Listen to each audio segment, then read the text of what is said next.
think one of the biggest aspects in terms of making Body Farm be a holistic project and a holistic story that is succinct was I would meet with Brandon before the shoot, and we would discuss shots. We would discuss the simplicity of shots and the complexity of shots, and we would go over certain angles and storyboards and things of that nature. And then I would take it, my process would go to meeting with Steve and Tim to find out what lighting was needed for the scenes and how we can really portray those characters in a lit sense. Now, looking back on it, that it worked out the way that it did, because every day on set things would get better and run smoother and smoother, that by the time we were done shooting, it was a completely well-oiled machine. So that was basically the process, though, of how co-directing and came to be. I was more of the on-site, look over Nick's shoulder. He sets up the shots, sets up the colors, sets up the lighting, and that's the way I would prefer it. And it just sort of came together as one, one perfect unit, as a puzzle piece almost. It worked perfectly together. Sexy beard on red. Yes. Attack this time. Okay. All right, make that. Yeah, I can tell. It's a great.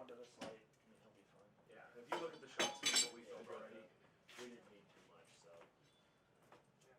much. I've been known to make my assistant director, Kevin, very nervous by just cutting out shots. Saying, nope, I got it, we're moving on. It's like, well, we still have this, this, and this to go. I'm like, no, I have it, I want it in this angle. Now that I see it in the lens or in the monitor, this is how I want it. And for me, it's going back through and seeing, I'm constantly editing the film in my head. What actually ends up in the final edit may not be that edit in my head, but I know I can tell the story in the most basic sense. By working with Brandon ahead of time, and him knowing the story intimately, I was able to develop a story that both visibly and sonically could be told in that final edit through Brandon's vision as the editor and my vision on set as the director. Let me get just a little bit of... This is an actor handicap. A lot of writers are not always okay with is somebody rewriting their script. My original script was 120 plus pages, and Nick took the script and basically combined it and condensed a lot of parts and pieces to make it a lot shorter so that we could, one, budget it properly and be able to handle it financially, and two, be able to trim some of the fat that would make the film slow down.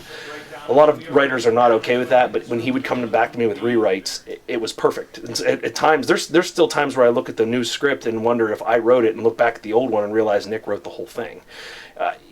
That's something that I think happens organically when you work with somebody and you work with them so well.